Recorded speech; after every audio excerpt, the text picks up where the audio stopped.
I have traveled the world to the 7 seas, and I've been up at the top and down on my knees. When I think where I've been, what I'm going to do, I'd rather be here for Jim Rohn with you, especially the family.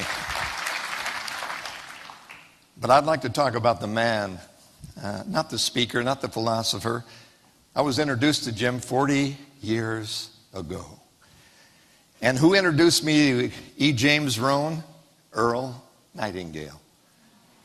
And Earl discovered me because an old tape was sent to his, and make sure that you record everything you do. Because Earl heard a tape of mine, and then the next thing I knew, I met Lloyd Conant, and the next thing I knew, Earl and Lloyd took me to see E. James Rohn. I said, he doesn't leap around the stage and pluck the hair out of his chest. He doesn't try to be impressive, because he knew that the people who try to impress are less impressive. Authenticity. I'd like to talk about him.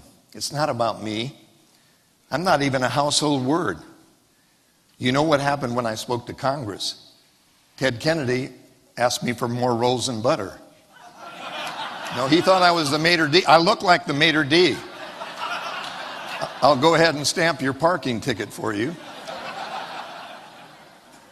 2 months ago in Vaughn's Market. Oh, yes, it happened. You don't think it really did. You think speakers make things up. No, they don't. No, I'm at the checkout stand. The guy at the checker said, "Oh my gosh, it's you. Do you know who you are?" I said, "Well, it's not that big a deal. You know, I'm not that big a deal." And he said, oh yes, you're Spider-Man's uncle." I said, "What?" I said, "No, actually, that is Cliff Robertson, and he's 82. And so Jim and I, we're the same vintage. And he and I had vintage wine and vintage oatmeal cookies with raisins, the big ones.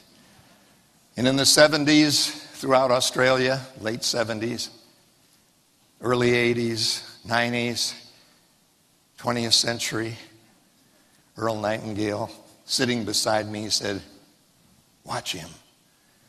I said, "Wow, he's sitting on a stool." He said, "He doesn't need to leap around. Watch." Reading glasses at half-mast later on. You're going to want to write this down.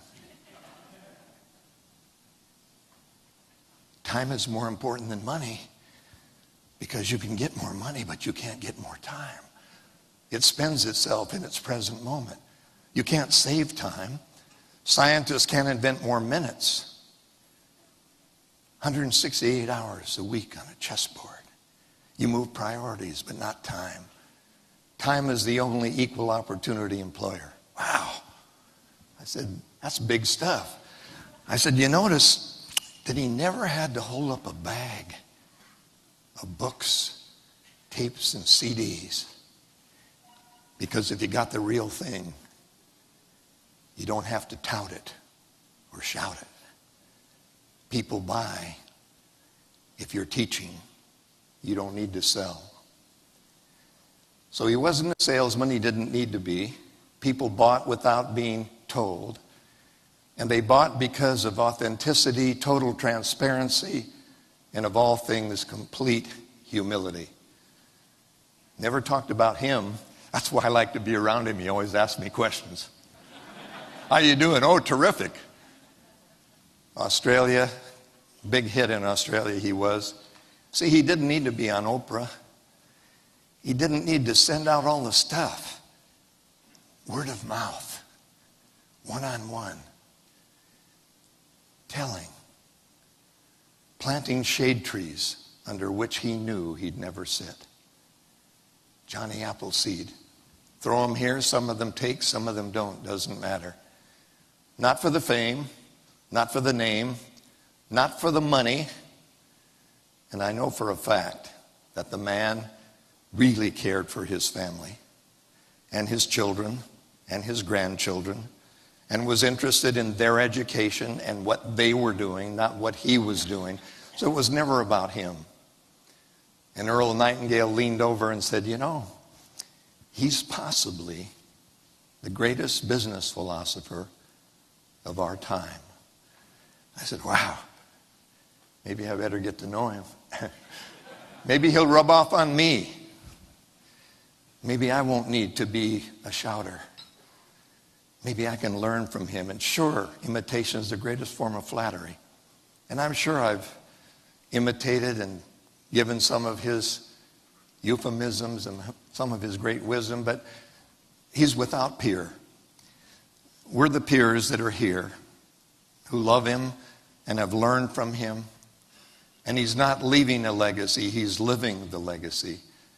Because the immortality in a human being is what they've left in other people to carry on that legacy. So you live it, not leave it.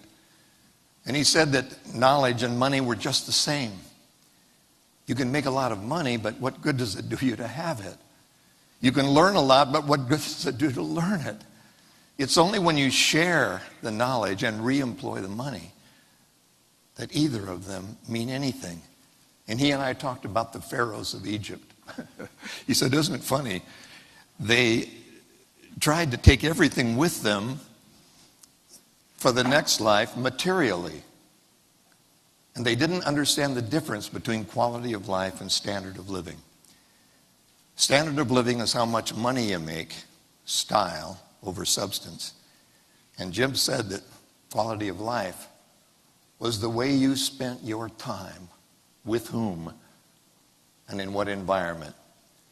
And I can only tell you from my experience that it has been my greatest honor and privilege to not only have learned from the mentor, but to be a friend of the man, somebody who truly walked his talk and was the real thing, not an expensive imitation.